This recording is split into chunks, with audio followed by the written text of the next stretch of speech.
Oh. Blah, blah, blah.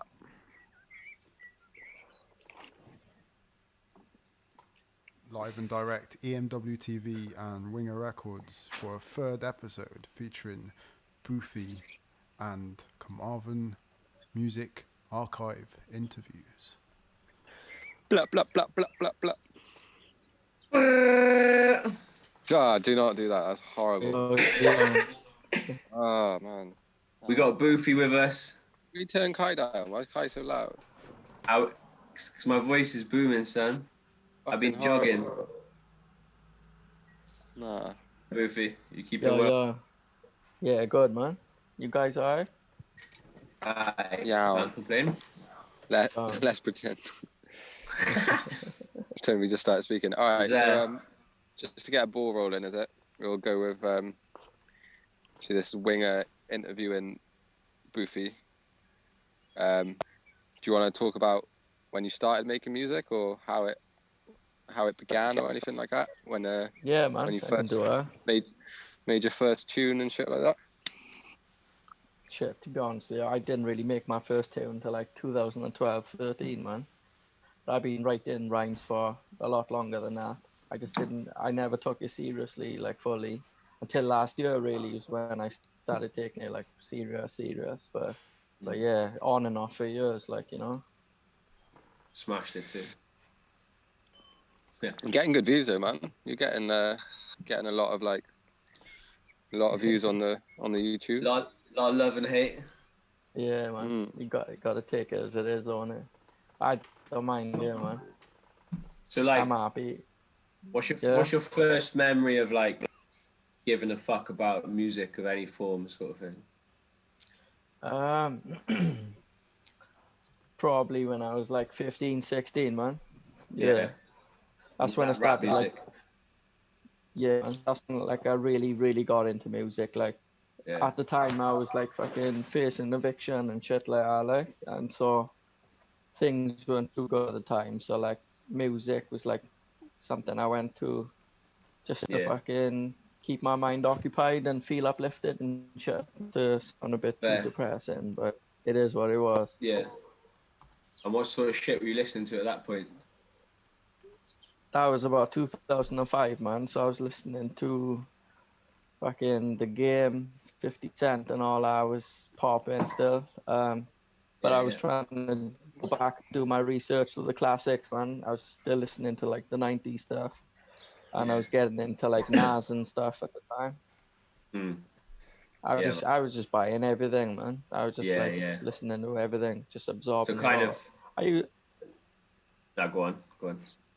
I was just gonna say, man, I used to listen to rap before that, but shit, we just used to listen to like Snoop Dogg and stuff like that, just the stash music, you know. But that was when I started like studying it for what it was properly.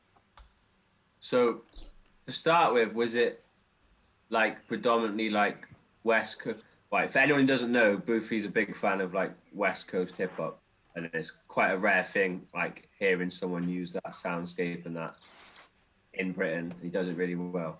But like from the off, was it like, did you ever lean in towards West Coast music, or did it start, you know, as a bit of everything, and then you zoned in on that, or how did that work? West Coast music has always been my first favorite, man. When I started becoming more interested in the lyrical side of rap, that's when I started studying the East Coast stuff, you know. But I always used to stay listening to the West Coast stuff just because they're the beats that resonate most with me, man. It's like when I go outside and I'm walking down the street, like, and you know, like you think of the sound back to where you're from. I don't really hear grime or like boom bap as that thing for me, man. It's like funky shit. Fair. Well, do you think? One of my questions was just, does phonetically influence your music? Obviously, it does because you're from there, but yeah, man, a lot, man. Do you find a lot of inspiration from the setting, like? Yeah, definitely, man. Yeah. How can I say, like, just things that I've been through and like things that I've, you know, seen go on in the community and shit growing up. Like I try to incorporate it in the music and try to make certain tracks. Like, but that's not the only thing I want to do. Like, I just want to make all types of tracks, man. Yeah. If someone had never been to Llanelli, how would you like quickly sum it up for them? I know it's hard to do, but I don't know how to say, man. It's like you just say shit and we can move on. We'll move on. to be honest, it's like nah, I was just gonna say, man. It's like to me, it's like a mini city, man. Yeah. It's like a mini city, like the downtown area. And like the majority of the town is like not that. It's not like a rich town. There's like certain areas in Llanelli that are a bit more wealthy, but for the most part, we're not like around. So it's just like council estates everywhere and all that. It's just regular, man. It's just regular. That's how I would put it. Like it's just a regular town, man. Like a mini city. A lot of closed down shops and that from yeah, man. Shopping and that. Yeah. Just heroin and Boofy and that's it. Real.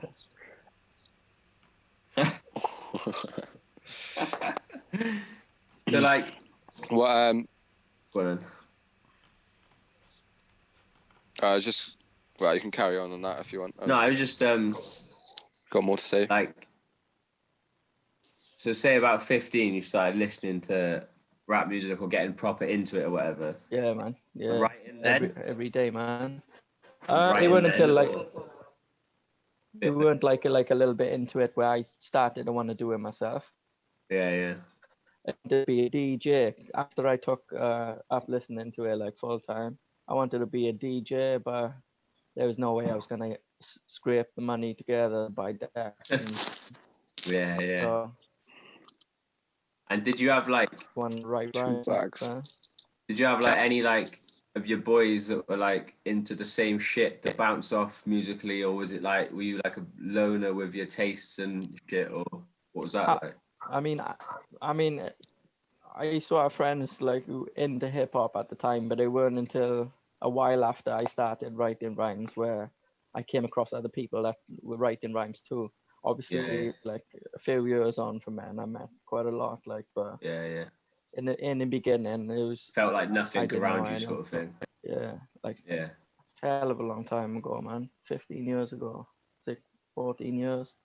So yeah, there was no one like I didn't know anyone into writing rhymes and making songs at the time. So it was hard for me to try to figure out what I was gonna do. Yeah, man. of course. That's like it's a big thing. Like it gives you a lot of energy and like motivation having people to bounce off. Like, yeah, I think that can be a problem in like rural areas if you like less and less so. Honestly, like today, I reckon when you're 18, you probably have no fucking problem finding someone else who gives a fuck. But yeah, it's like if no one else gives a fuck about rapping, it's pretty hard to like stick at that passion sort of thing, isn't it? Yeah, man. But also, I think like you develop more of a unique style when you don't like come up in any sort of scene or anything. Yeah, I like that.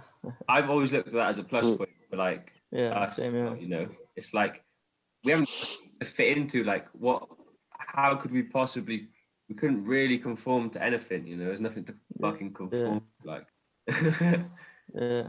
shit like it's like Winger comes together, like, we all got our different influences entirely really. Yeah, man. Down to it like. So you got your debut album is almost ready to go. Yeah, it's real close, man. Literally the last couple of days I've just been putting some sketches to use as interludes in between songs, man. So I'm just like wrapping up them last few pieces. Literally, like, all the songs are complete, more or less.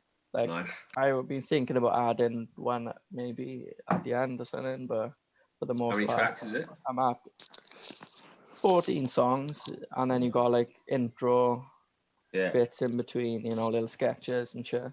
But 14 songs that I'm happy with so far. Probably, you know, I might throw one in, but see how it goes, man.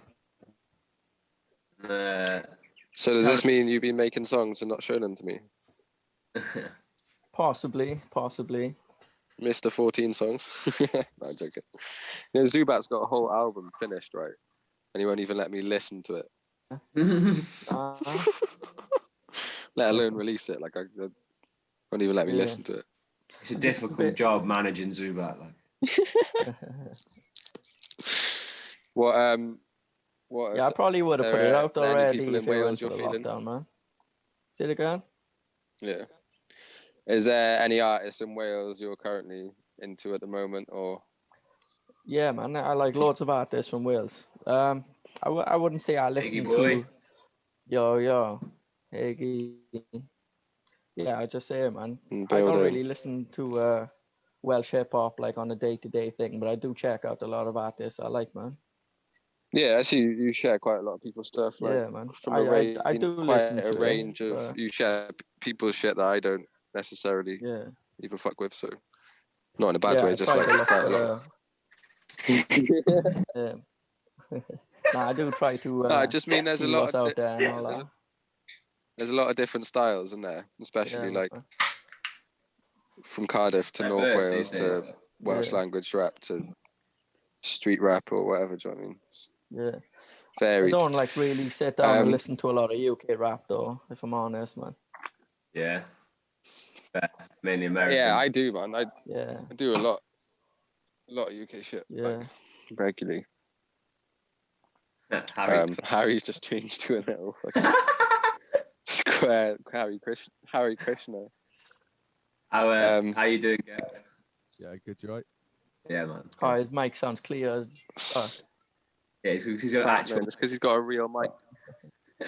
Robot dick. Sipping on the scissor.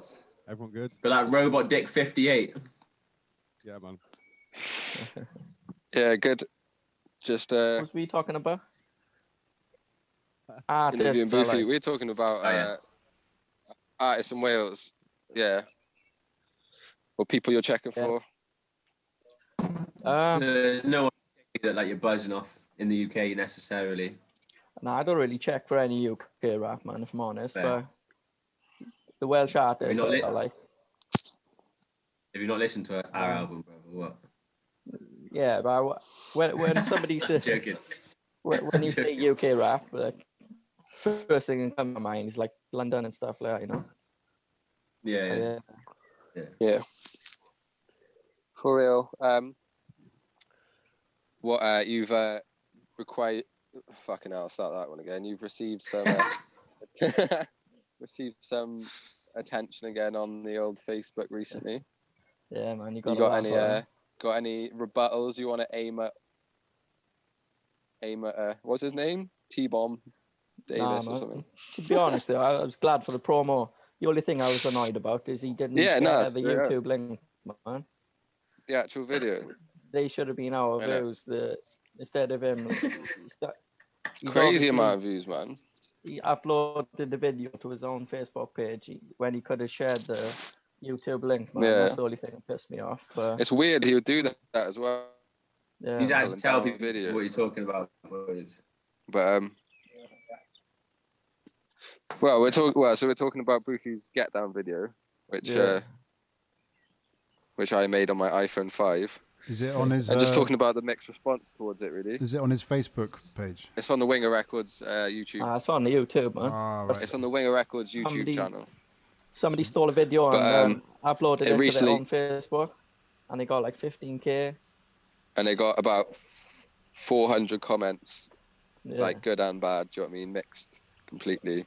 Some very hateful, and then others like really high praise. Like, isn't it just interesting to kind of to see, I guess, because nobody's giving out videos that much of fucking attention. Yeah, it's like, but when new people internationally discover you do music and they see a rap video internationally, I think that's what it is. Like you're an alien to them. It's like they're uncomfortable with what they're not familiar with, man. Yeah, I think that's what it is. It's the Sneckley element to it, and people obviously being uneducated towards certain styles of music, I guess. But I guess that's what I was getting at with like what's Sneckley like, because like that shit happened on your videos and all the hype and that wouldn't necessarily happen in a lot of places. Like it wouldn't be a big. Yeah, that's what I was It saying. would- Man. Do you know what I mean? It's his own little. Obviously, you can describe it better than me, but it seems like a very like inward look Small-minded. of like people, if you know what I mean. I don't mean that in a negative way, but it's very much his own. It is, man. And it's like you say, because that's not really happened before. It's mad to them, even though that happens everywhere. People rap everywhere, like. Yeah, you wouldn't get the same thing in say Swansea or Cardiff. Like, there's a lot of small-minded people intellectually, man. Or even where we live in an even more rural place than you, and you know. Don't get that sort of like, oh my god, it's crazy, they're rapping. But hey, it's all pro. Hey, keep them coming. Yeah. Keep them coming. Hey, keep the hate coming. Definitely, man. If you want to write in shitty things to say about Boofy, we've got a comment section. More negative the better, because that seems to get more traction. Somebody should get on the chats, because we miss questions sometimes when touch on the video thing again, man. If you don't mind me going back to it. Yeah. The thing that I took from it was a lot of the people is like they're ashamed of where they're from, because the whole purpose of the video was for me to like put a spotlight on where we're from and all that. And I'm not ashamed of where I live, man. So it's like these people saying, "Oh my God, look at these guys doing a rap video in this area of Flansley." It's like they think they're too big they're more important than where they're from, and they're ashamed. Yeah. Gross. They think they're too big. Better. Leaves think they're bigger than the people roots. where they're Like. from. You know. Some of the comments crease me, man. There's literally like, I don't know if it was on Twitter or if it was on Facebook, if it was the first time it blew up or the second time. Yeah. But some of them are just like, these fucking cunts, they should be put down and shit like that. just like fucking dirty smackheads and shit like that. It's just like, what? Yeah, smackheads. Yeah. Classic. Yeah, but it's ironic, isn't it? You know, like the one that gets the most hate and the one that's filmed on an iPhone 6 is the most viewed fucking video on the channel. So it's approaching 10K, so it's like the most viewed video on the WINGER YouTube. I wish the other videos would get the same, man. Yeah, because they're better. Can't all be from Snackley. No, I just man. Just the other ones that we put a bit more effort into, I wish got the same response. That's all. Oh right, yeah. They're better quality videos, like Fake Friends. In a bit now. They're not filmed on an iPhone 5. Like. Sorry, my son's just joined the room. That's so good. Oh yeah, Lil Boofy. Say hello, boy. Hello. Lil Boofy in the house. Oh yeah. So, why are you gonna do? What's the next question? What can people expect from your album? Like, what you bring in the people? To be honest, I want to make not making a porn album. I wanted to give the people a bit of a taste of everything, like party songs, stories, concepts, a couple of introspective, conscious songs. But I just wanted to make a bit of everything, to be honest with you, man. But for the most part, I just wanted to give people a bit of funk and shit, man. Can you still hear me? Yeah, I can hear you. Yeah. I can hear you. I wanted to make an album people could have a good time to be honest. Yeah, fair. Well, Shall I play a track? Got any questions for the booth, Geff? If there is any questions, shall I play a track? Yeah, you can do. I'll play that Boofy track. What I'm Waiting For, yeah? Cool. I'll play that. Yeah, sound. people can still hear us when they're playing the track. So Brown heads, cheap cider, fiends in a slump, and coming from the land of the tin foil blunts, where you either get your stacks up or you pay the price. And in crack pipe dreams is the way of life. Some pray most day and night. A few wanna be G's, but us guys trying to stay alive. I tread careful and never make a blunder. Will this life take me under? I wonder. It's where I come from. We ain't making it. You keep your shit locked down or they taking it. Basic shit, son. I play by the rules. Watch the company I keep on, gonna lose. Never snooze, like when alarms ring. Thinking of a master plan, but this ain't rock him. I spit fire like Dal Sim. Fresh from the sea of despair with more sharks so you can't swim. Simple and plain, I need money in the bank, fuck the whip and the chain. Cause this life's been a crippling pain. Every day of the week, it's no games but I'm playing for keeps. Couple tours that'll do me, something for the fam, you know the score like a movie. Mad wrong, say ding dong so long, nothing wrong, making money for the song that I sing. Everybody's on Yeah, this one's, I know you guys can't hear it, but it's the What I'm Waiting For track. We had them hard times coming up, and most of them times we was out of luck.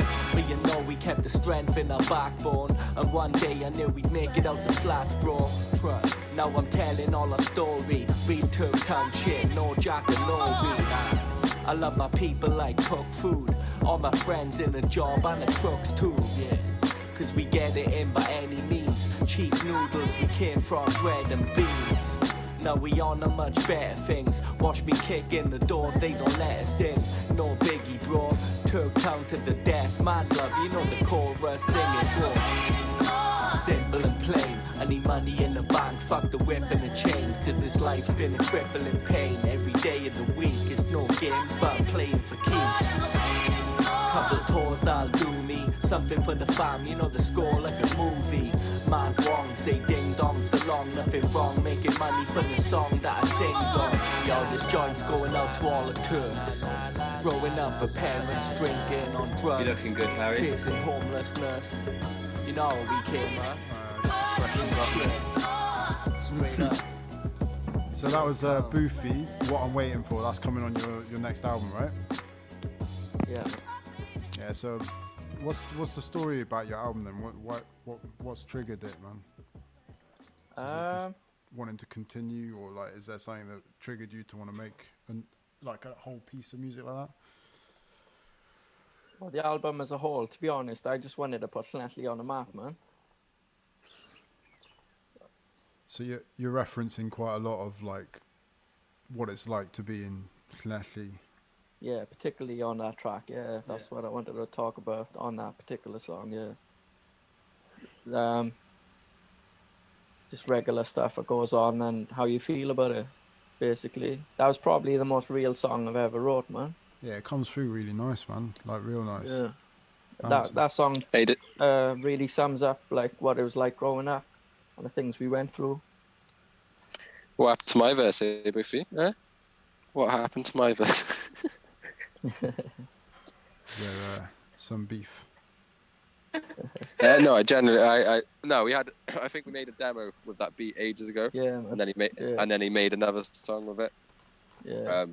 At the time, but it wasn't Jem the same had a little song. verse ready for it. I didn't really have a verse I was happy with, like, and But it's just an old thing. believe it or not, I've had that beat in the stash since about 2010. I've never done anything with it for 10 years, man. Mad. Everything's got a right time, innit? You can't force it just because the video's... Well, out of interest, if you don't mind saying, you don't have to, but What's that? how much is a Wizard beat, wasn't it? Yeah, man, I bought that off Wizard back in about 2009, 2010. How much did that cost in 2010? Trainer money. Yeah? Trainer money. A crane of money. Trainer money. Yeah. Does that mean a lot? That's 50. That's not too Cheap bad. trainer money. Yeah. That's expensive trainers for me, boy. 50 and quid. he was- Jeez. What? At the time I bought the beat, he was less known, man. Yeah. Yeah, boy. Oh, But yeah. All right, we got 6 viewers in the building. Shouts to our 6 gang. Shout out. Cool, man. Yeah. What about producing beats? Do you make your own beats? I fuck about A little bit. I don't take it serious. Sometimes I'll just like try make a beat just to pass the time when I'm not inspired to write rhymes, but I don't take it serious if I'm honest. I just have fun with it. Yeah. Seeing if I can do it and whatnot. I'd like to be able to, but it's fucking a bit too hard. Yeah. Oh, we got Tangle Parrot in the building. Tangle Parrot, what's happening? Tangle Parrot. Look at him and his wall of music. Oh, and he's in a winger tee. And he's in a winger tee. Boys is ready. You know you're on mute though, yeah? I'll just check. Sorry. Yeah, that's cool. What would you name as like the most influential albums to like that's influenced directly, particularly how you make music or the music you make, if you know what I mean? Obviously like all the West Coast classics and stuff, but the album that made like really I see you. Can you still hear me? Yeah. Yeah, man, I can hear you. The album that like really sparked the inspiration behind the pen before the first song was album called Active by London Drugs. Oh yeah, you said that really sparked the inspiration a lot, man. Although I don't like rap on the same style West Coast beats as he does, because this is more like disco, soul loops and shit like that. Yeah. That really inspired me, man. I could be completely wrong, but when I listened to the album, it sounded like it was all sampled from like the 80s to me. Like, yeah, it's all 80s loops, man. Yeah. It had a very particular feel about it. Like. So what was it? Who's in? Sparked your mind so much, like. Yeah, man. Who was in London Drugs again? I forget. A producer called Sean House and a rapper called Jay Worthy. That was it, Jay Worthy. Yeah, he's done some tracks with The Alchemist and West Side Gun and stuff like that. Sick. Tagging in Hagee. You're quite into G Perico as well, is it? G Perico, yeah, man. That's another one of my favorites as well. Yeah. He inspires me a lot, man. I discovered him from the London Drugs album, to be honest, because he was featured on it. And he's is he like a traditional like West Coast sound and sort of artist, would you say? Vocally, yeah, he's very traditional sounding. He's kind of got like a Easy-E, DJ Quick, like comparison, but not the beat wise. A lot of like, there's a very modern sounding West Coast production style like in LA at the moment, like, and he's kind of on that, like. But with like the old school vintage feel with the vocal. Yeah. That's why I like him the most, man. Yeah. Nice. Any questions from Hagee? Is he gone? Any questions from Tangle Parrot? Just me and you, Boof. Been left out. Say no more. So like, obviously you're on Winger Records, whatever. We went through Spit and Feathers, which to anyone that was like this big collective of rappers, producers, and a few other roles of certain artistic shit put together in West Wales. But it's like fucking a good few cunts, wasn't it? Like, man, a lot of people or some shit, like. Yeah. But obviously that's how I ended up knowing you. Yeah, man. What did you? Because I remember you having like a SoundCloud and one track. Limits in the House. That's it, yeah. And maybe one other, was it, or was it just that? No, that was it, to be honest. At the time. Had you made anything previous to that? Yeah. You had. Yeah, not. Like, Yeah, I made like maybe one more demo before that. I haven't got a copy of it anymore though. Yeah. Yeah. Yeah, that's kind of shit too. Can people still hear that Limits in the House? I did resurface it from my Hotmail a few months ago, man, but Yeah. I'd rather not share it if I'm honest. But that's a fucking banger for a first like track out of a first batch.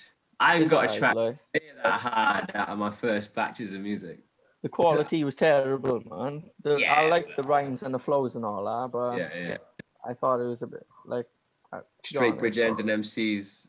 Yeah, no, some of them lyrics are the found hardest dead lyrics left I've from the ever end wrote, of man. the trees. Yeah, some of them rhymes are hard. It's just the quality of the song was a bit fucking crap, man. Yeah. Banger still though. Yeah, I might just like use the lyrics in the song. That was enough for me. Like I would ask you to be on Winger just off that one track. Like, Aled, oi, how's it going? Fucking hell, is everyone fucking ghosting? Was that song I done with Oscar? Was that the song that made you want to ask me to join, or that's what I was always wondering? No, it's just your shit in general, your general skill level and the way you and that. Just literally in general. It wasn't one thing. Like I was saying, I was pretty sold off that Limits in the House, which was like the first track. I obviously think that shit in a lot of ways looking back, but that was enough for me. You know, I don't know. You just hear it in people. It's just an opinion and a taste thing, isn't it? But it's like, you just feel it. It's like I can't even put it into words, to be honest. Like you must know that for shit you like. It's like, yeah, man. I know what you mean. Because people will show me some stuff, and I'm like, I get it. It's very talented. I get it's like technically brilliant, but I just cannot give a shit. Like, there's something about it where I just do not give a fuck. I don't know if it's like personality or I know what you mean.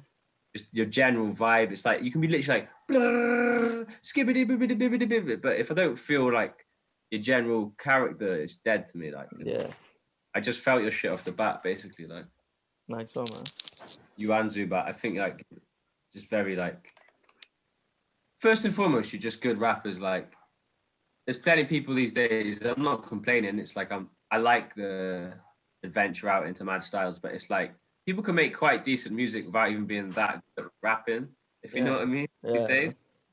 Whereas you two just clearly like hard rappers first and foremost, and good music sort of thing. I don't even try to put the focus on the lyrical side of it most of the time. I try to just keep it plain and simple, straight to the point and relatable. Like with our Limits in the House track, I like really wanted to try to like go hard with the lyrics to people to take note of that. But after I made that song, I didn't know what to do again. So the day I like stopped caring about being the hardest rapper was when I just started churning out loads of more music. Yeah, exactly. You know what I mean? I mean, just like relatable think about stuff. like trying to be the best. Yeah, I don't ever try to think about trying to be the best rapper when I'm making a track. I just try and think, make this track bang, make the track as good as it can be. Like, I just want to be like the person that people take enjoyment from a whole project. Yeah, exactly. I don't want to be like a freestyle rapper. I'm not trying to prove lyrical ability to anyone. That's dead, man. I feel the same. So I get the essence it's come from and all that, though, but... Yeah. I'd say probably a bit more like that when I first started out, you know. But that's before you've got much music or even good at making music. So you're just like, oh yeah, let me rap. But I couldn't give a shit these days. No, same here. Not to say it's dead as though people shouldn't like it, but it's not for me anymore, man. Different lanes, isn't it? It's different lanes. Back in the day, I used to love watching freestyle videos, but now I couldn't give a toss about a freestyle video. Same, to be fair. Did you ever get into watching battles and that? Say it again. Did you ever get into watching like rap battles? Yeah, I used to love watching them back in the day. Did you watch like this shit and American shit, or what was your favorite shit? Like, what battlers did you feel back in the day? Like? I started off watching Jump Off. I don't know if you remember Jump Off. Yeah, same. Yeah, same. Yeah, but looking back, like after Don't Flop came into the picture, looking back at Jump Off is kind of shit in comparison. Yeah, it's freestyle though, isn't it? It's entirely at the time, different. it was the only thing out. So yeah. Possessed. Did you ever watch Possessed on Jump Off? I might have. I can't remember. It's such a long time ago. I remember Mike Assassin, Stig of the Dump was on it. Yeah. Saint from North London, I think, was on there. Yeah. Possessed was wild, like on fucking Jump Off. I can't remember him on Jump Off, man. No. Nah. It's Fair. Long time ago. Him and what's his face literally got to the final in Las Vegas against Immaculate and Thesaurus. What's his face? That's the actual rapper's rap name, isn't it? Yeah. We're probably getting into a bit deep, obscure geek territory here. General listener, aren't we? To be fair. Anyone want to rein it back in? It has purpose. Rein it back in. It has purpose. You drop in names, maybe someone will hear them and like what they hear. Yeah. Just Harry, I love your passport photo. Yeah, it's great, isn't it? Let's not talk about that. So yeah, just going on, because like obviously we're going to segue into the Carmarthen Music Archive thing, and one of the key points that was brought up there was the guys doing the Weapon X project and like Headcase Lads, and obviously they're from around that way as well. Did you catch them when they were popping off? Like, I mean, were you into hip hop at that point, and did that kind of get you thinking, or was it something you found after the case? Like, to be honest with you, I didn't really discover them guys until recently, man. Wesley Coos put me onto Lewis Town's music. Yeah, but now I got rap as well. But yeah, I checked out quite a few of their stuff, and I was lucky enough to meet Lou and his son, and I got a song with them. So yeah, look out for that song with Lou's Tunes and his son. But so when's nice. that? Is that got a date, or is it something still in the works? Like, it's just one of the tracks off the album, and I'm not releasing any more singles. Just gonna put the album out as a whole now. What's the track called? Llanelli. Yeah. Nice. What was the inspiration behind that? I just wanted something to dedicate to the people, that's all. Do you mind if we play that one? Fancy. Is that all right? No, I think I'd rather keep for the album. That's fine. So we got the Souk one. That's your kind of shout. That isn't actually the real track name. It's actually Southwest Coast there. Southwest but I Coast. Didn't change the file name before I sent it to you, man. Oh, that's cool. And so just to go over this track then, it's a bit of a shout out, right? You're calling out like all parts of Wales. Yeah, West Wales in particular. Yeah. Yeah. Have you managed to play many gigs around other parts of Wales, or have you Not so much, to be honest, man. I played one in Cardiff once, but it just Carmarthen and Swansea then for the most part. I might have jumped onto one gig in Pembrokeshire with the boys, but I was just making a cameo. Is it something you'd like to explore maybe once all of this is blown over, sort of like trying to like get north, get other places? Yeah, man, I want to perform the songs everywhere if I can. Yeah, perfect opportunity to do it as well with this release. I'm going to play this track then. So it's Southwest Coasting. That's it, yeah. By Boofy, featured on his In a Bit Now album. So have a listen. Yeah. Southwest and all that. Left side of the Mute ourselves, is it? on the left side. Joints going out to Carmarthenshire, Pembrokeshire, Ceredigion. Let's go. Yeah, we Southwest coasting. Chilling on the left side posted. Sipping on the vet side portion. You wanna take a ride? Let's go then. Yeah, we Southwest coasting. Chilling on the left side posted. Building up the best high dosage. You wanna take a ride? Let's go then. Work hard and play harder. Friday, do it my way, hitting the barber and fresh cut with my jeans on, about to get my lean on with my team strong. So much liquor, I'm swimming in the deep end. Federales, I don't wanna see them, cause they get me more stressed than your BM. Trying to lock me down, I'm just living for the weekend. This the life, I'm in love with the thrill of it. Well dressed with finesse and I'm killing it. Poor Griff got my weed and a little bit. Hits more hard than a Jackson thrill of it. So high, got me bobbing with a moonwalk. I'm Luke Skywalker in the pool hall. I can't do wrong, and you knows who got the funk flow to get your motherfucking groove on. Yeah, we southwest coasting, chilling on the left side posted, sipping on the vet size portion.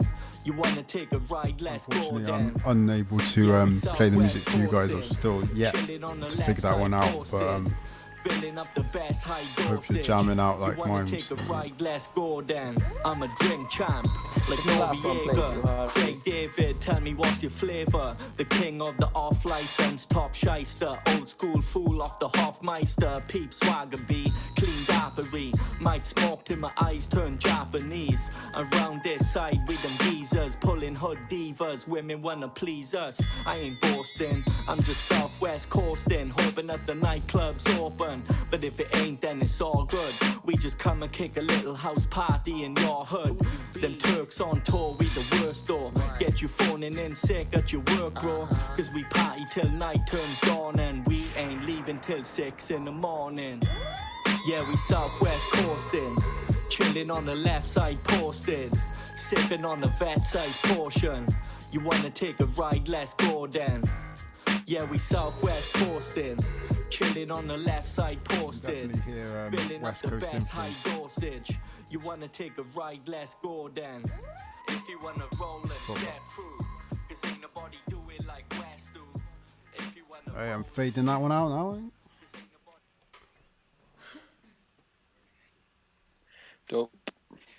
Sweet. So Boofy, how can we find you? Like, I've been showing off your Facebook page, but can't really do much else. Yeah, I got an artist page on Facebook. It's facebook.com/Boofy Clanetly.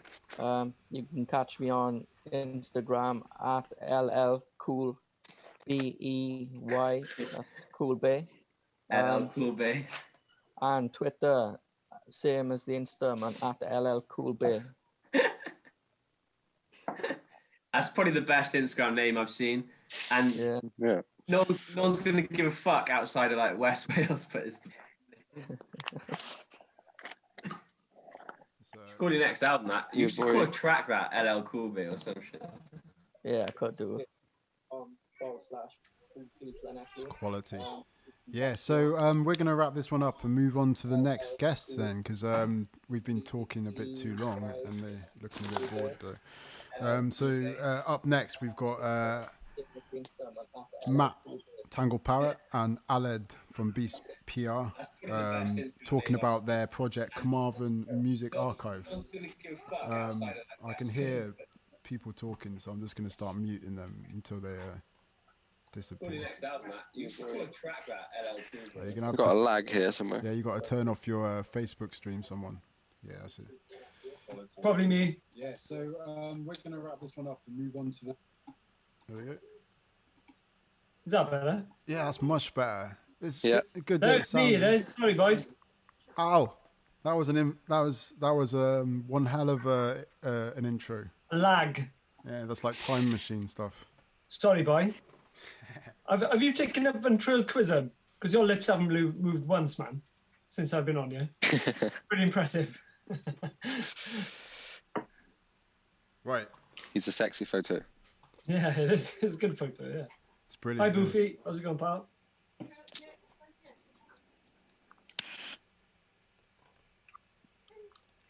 Let's get Matt into the conversation as well. Hello.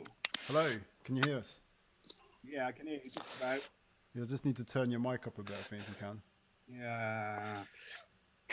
Yeah.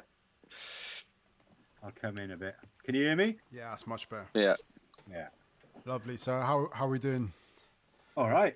Yeah, pretty good. Lovely. Another day in the garden. Oh, nice. Green thumbs. Huh?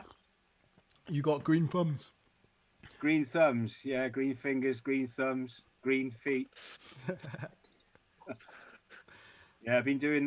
What have I been doing today? Yeah, no, I've actually been putting a pool up today. What kind? I had a platform for a pool. All right. Used the swimming pool. Is that heated underground, is Nice. it? Or like heated from the sky? Not really. It isn't an inflatable, but it's closer to an inflatable. Lovely. So we're here to talk. Good night, Martha. Oh wow. Hello. Night, Arthur. Night, Martha. Martha. Martha. Night. Hi, Martha. Night, night. Dave. Night. Bye-bye. Night, night. Night-night. Oh. Live on Thanks for ruining the interview, EMWTV. Arthur. Martha. It's all good. That was just like the Night. BBC, Al. Huh? That was just like the BBC. Yeah. It's perfect. So, good. Except you. Bit of something positive, you know, something positive. It's usually at the end. Yeah, boy. Yeah. Yeah, it's real Harry. Amazing. How are you doing, dude? yeah, good man. Yeah, good. Oh yeah, real Harry. Hello, real Harry. How are we doing? I'm drinking coffee. So yeah, I mean, you've been really welling me up recently, guys. Like, I can't help it, but every single time I see something you post, I start to feel all nostalgic and fuzzy, and like start to remember yesteryears and all that. And I thought it'd be really interesting to hear about what you're doing. Why now? Why are you collecting all of these memories, and what have you found by doing it? Like, We've been talking about it for years, haven't we, Al? Pretty much, yeah. 3-4 years we've been talking about getting this archive together, and I think we've had a few stabs at it over the years, haven't we? Sort of like me trying to prompt you to do web stuff, and Yes. But anyway, I think you prompted this one, didn't you, Al? Well, pretty much, yeah. With the I think everybody's in the same boat, aren't they? Everybody's at home. The isolation thing has brought a lot of skeletons out of the closet, or old posters, and nostalgic stuff out into the forefront, where it's creating positivity from something negative, I suppose, and that's probably a contributing factor to it. And with all these things just sparking off, I was like, now's the time, and I just dived in there. Yeah. And everybody's sort of met in the middle, sort of. That's right. Yeah. No, it's like, for me anyway. I like this. I'm quite enjoying the lockdown. Obviously, there's grim shit going on, but actually, it's the first time that I've actually kind of just been forced to stop. yeah. And generally, don't I have all this, like all that archive stuff. It's all here, but just don't get time to fucking look through it and sort it out. So it's just such an ideal time, isn't it, to get down to some of the sort of more detailed jobs that you might have wanted to do, but you could never get round to. And I guess the archive for both of us, Al, you've got kids, I've got business and busy, it's hard to find the time, isn't it? Indeed it is, juggling so many different things. Yeah. Everything's sort of gone, the brakes have been hit hard for a lot of people. Yeah. I'm in a position where I can still sort of work in that. Yeah. But I think it's it's been a catalyst to get the archive out there, All distractions are gone, aren't they? You can just kind of focus on things, and you're not going to get distracted necessarily, 100%. Also, there's only so much time you actually want to fucking look back. Yeah. I don't want to spend much time looking back. I don't want to end up, Yeah. I've always dreaded the idea of kind of being that guy who's just constantly looking back at history and thinking, oh, the good old days, I was in a band once. Yeah. I've got a tape. The good old days are yet to come. I've got a tape, loads of CDs. So this is your allocated time to look back. A box full of posters is probably going to be more interesting in the retirement home than fucking pictures of the grandkids anyway, isn't it? At least. It'd be nice to think you have both. Not that you got any of it. Bastards, get on with it. One or the other. I'll be right back. I can't believe I've got fucking 5 kids and no grandkids. What's going on? You will. I know. Done. I'm playing the long game, I guess. Yeah. The long hair game. The long hair game, yeah. With a wealth of posters you can show the grandkids then, isn't it? Yeah. But yeah, anyway, yeah, I think, Exactly.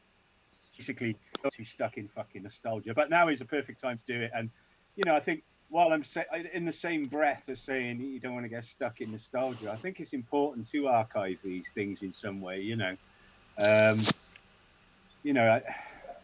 there's something about a musical history that kind of ties in with the town's history and is quite important. And yeah, I think it's quite important to document these things actually, It gets lost quickly.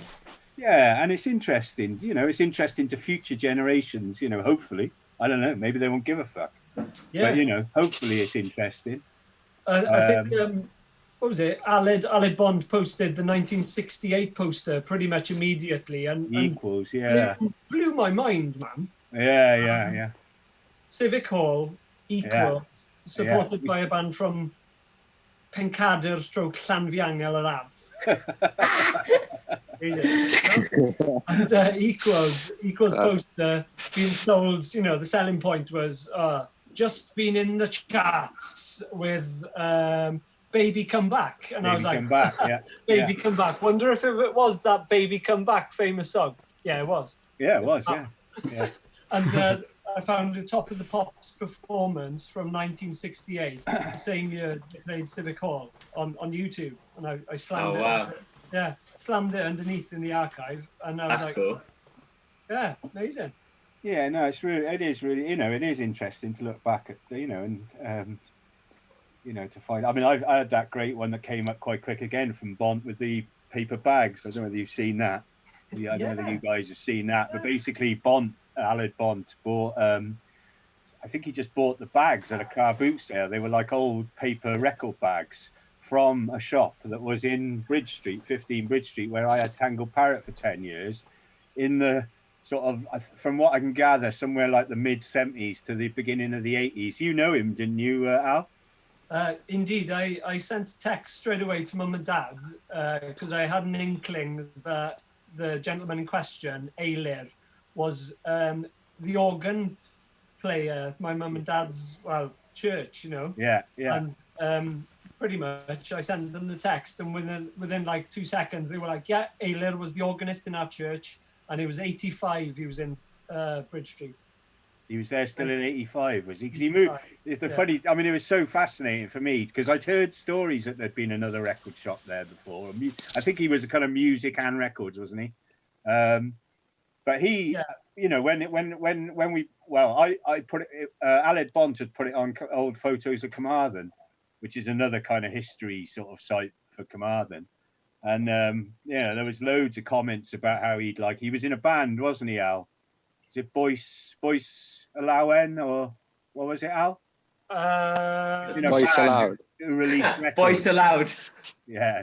Only Boyce Allowed. Yeah. It was a little bit like that. But he released records, and he used to put on gigs, and there was loads of people popping up on the other feed saying, That's weird because you had that shop and you started doing the same stuff. It's like Yeah, no, it's so weird because he went to the market and I moved to Bridge Street from the market. Yeah, it's quite funny, Anyway, that's the sort of thing that can get thrown up in these history where people kind of actually, find out a little bit of history relevant to themselves. I mean, for me, that was utterly fascinating, you know what I mean? To think that there was someone doing something similar to what I was doing there, 15, 20 years before. I've got the picture of the bag up on the stream, so we're looking at it, and on the back of it there's actually like a hand-drawn map, right? Yeah, it's brilliant. Yeah, it's lovely. Absolutely brilliant. There's a little hand-drawn map to the shop, isn't there? Yeah, loads of arrows pointing I'd love to get lots of different ways. And being a bit of a stato, I was looking at the map and I was like, bloody hell, that map's not that accurate. But looking at it, it's it's perfect. It is perfect. It is it? Yeah, if you're walking up from from Guildhall Square, wasn't it? Yeah, brilliant. I bet you're kicking yourself you didn't find that earlier, right, when you were there, because that would have been. I'm kicking myself that I didn't get my hands on that bag, and I'm sort of wondering what it'll take what I'll have to do to Aled Bont to get the bloody bag off him. Yeah, right. That's one for the auctioneers, right? So let's try and guide this. I got a question. It's kind of it's a nostalgic one, so sorry about that. But this is about memories. So what was your first memory of like Carmarthen music scene? Like, what was the first like I know you guys have had like a long history in Carmarthen, but do you have like a first memory where it really like of your like experience of Carmarthen music? Not like putting on events or anything like that, but literally just experiencing Carmarthen's music scene for the first time. Can you like expand on that? For me, I didn't go to Carmarthen much at all until I started the market store, really, because I was living up in the hills, and I actually just went to Carmarthen really to get a bit of shopping, and I didn't really have a lot to do with the town, to be honest, because I was sort of living up in the sticks in a bit of a bubble, I guess. So my first real sort of thing with music in Carmarthen, I'm sad to say, is the kind of sort of get started in the shop, really. You know, I didn't really know a hell of a lot of people in Carmarthen itself when I started, to be honest. So that's probably a better question for Aled, really, because Al grew up. What was your first gig memory then? I think I do actually have a memory of a gig that I didn't have anything, you know, certainly didn't put on, and that was I think it was going to see Nikolai in some fucking pub back room that was literally like someone's front room or something. I can't even remember now. The pub's back room and someone else's front room. Yeah, where that pub was, I don't know. But it was a Nikolai gig, and I think, to be honest, to be fair, I don't know. I think that was probably after I'd actually started doing the shop. I remember going to the gig and being quite inspired and thinking, oh yeah, you know, thinking about then starting to think about putting on some gigs. What year is that roughly? Well, I started the shop in 2000, so I'm guessing it was 2000. Unless I went, you know, I mean, I'm not saying. I do have, actually, there are a couple of earlier memories if I think about it, because I used to go to the, what was it called, Al, under the garage. Sound Planet. Sound Planet. I remember going there, actually. I remember going there a couple of times to the rave things, and I guess I knew Richie and Tooting Scar Moon, so probably went to a couple of Tooting Scar Moon things. I remember going to a party, actually, somewhere in Carmarthen, and I didn't know anybody except Richie. And it was that again. I think that was like in someone's garage next to their house or something, just in a like semi-detached house, you know. And it was like a rave. And I remember Richie asking if I wanted to DJ and being really like, you know, as he is, kind of, you know, making the effort to making you feel welcome, you know, because I didn't really know fucking anybody there, you know. Fair play to him, yeah. And that was like a kind of rave do. So I guess I guess my earliest memories around Carmarthen are probably to do with that. But not so much in the town, you know. I think the first one in the town was probably Nikolai. But like I say, Al's a better person to answer that because he grew up here. He grew up there. That's it. Born and bred from the mud. Born and bred. I went to Carmarthen, so pretty much it would probably be about 1993 when pretty much the Welsh Nash gigs were happening. Cymdeithas Iaith would sort of commission loads of buses or pay for loads of buses and ship kids from the school to gigs all across West Wales, you know, and you'd be, you know, chaperoned through, get your pints in, you know, a little bit off the, you know, legal drinking age. I was going to say, how old? Yeah, that's cool. This would be, 14, 15. So, yeah, pretty much end up in... Anything for the Welsh language, eh? Got to be done. So, you know, yeah, you'd have like these tons of school kids on tap for bands of the time. So you're talking Gorky, Zygotic Monkey, Fat Coffee Band, Furries, Catatonia. I saw loads of gigs and loads of bands. You know, you can't remember much about it because at that age, you pretty much, you know, after like sort of a good few beers, that's it. You don't really seem to remember. It's all about copping off. It's all about copping off and you know, and the grog, isn't it? Pretty much. Where were the gigs, Al? They were sporadically placed. You're talking Aberaeron, Llandys. But if they were in Carmarthen, wow. Carmarthen would have been Quinn's Club and stuff like that, you know. Yeah. Boar's Head upstairs, big room. Yeah, so they spread about, but in town itself, then sort of. I mean, loads of gigs when I was a kid. I mean, most of the gigs I went to that were kind of obviously they were more in the punk thing, and this was down around Cardiff, Barry area, and they were all like, I rarely went to venues. It was all like fucking church halls and community halls, or like a side room of something. That's it. It was very, I suppose I did go to bigger gigs, but a lot of gigs are just in little tiny venues, aren't they? That's it. Whatever. No specific designed music venues for that, it's whatever the space was, wasn't it? Yeah. I'm guessing it was a bit looser for just allowing that stuff to happen then as well. It was what, sorry, Kai, Mr. It was a bit looser for just being able to just maybe trouble in a random venue. Possibly less. There was less people sort of probably saying no, like getting on their high horse and ringing the council and closing places down. I think you seem to be able to do gigs in little village halls and church halls and the like a bit easier maybe. I don't know. I mean, it was, as much as anything, I suppose it was the kind of level of gigs that certainly I was going to. I wasn't really interested. I never really have been interested in big gigs. I always like that kind of. I suppose it was a punk thing where the band's there, right in front of you, and I guess I don't know. Yeah, I mean, I don't even know who was organising the first sort of gigs I went to, how they were organised. But I know later on we organised gigs. And, we'd just find somewhere we could hire, and we didn't really care about licensing or like that, or we just did it, Yeah. Glorious spirit of DIY. But there is an interesting trend, especially in like Wales, like is that it's kind of like you make do with what you've got, right? So like, the idea that everybody's doing church halls and all that. I mean, I guess there's probably an aspect of if they didn't let the kids do that, they'd probably just be smashing and putting potatoes in people's exhaust and that as well. So they were kind of like, they didn't have much of an option. I mean, that was did that anyway. Yeah. I told you not to tell people about that, Harry. For some reason, Harry, you're the quietest person on here. Yeah. It's because I turned my mic down. I'm talking volume now, not personality. Yeah, I'll turn it up a bit. Hey. You're the dullest cunt on the street. Andy's the producer. Yeah. You're listening to EMWTV and Winger Records interviewing Matt Tangle Parrott and Aled Thomas of Beast PR talking about Carmarthen Music Archive. World's fattest host, Harry Jarawala, coming at you. So I'm trying to guide this. I'm joking.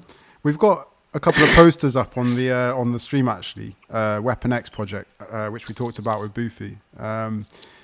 Just like in general, that was a highlight gig for me as well. I remember seeing them with a full band, and I believe Julie was singing as well with them. Is that right?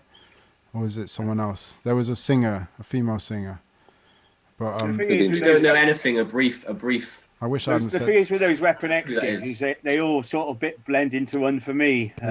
Because I think we literally did about 4 or 5 gigs with Weapon X over a year and a half, and there was quite a lot of gigs. I mean, I met Lou through a mutual friend, and I think initially it was just like selling his CD, but then we must have got talking and we got on well. I like Lou a lot, and I don't know. It just sort of snowballed. I suppose I was probably just starting to put some gigs on in the Riv.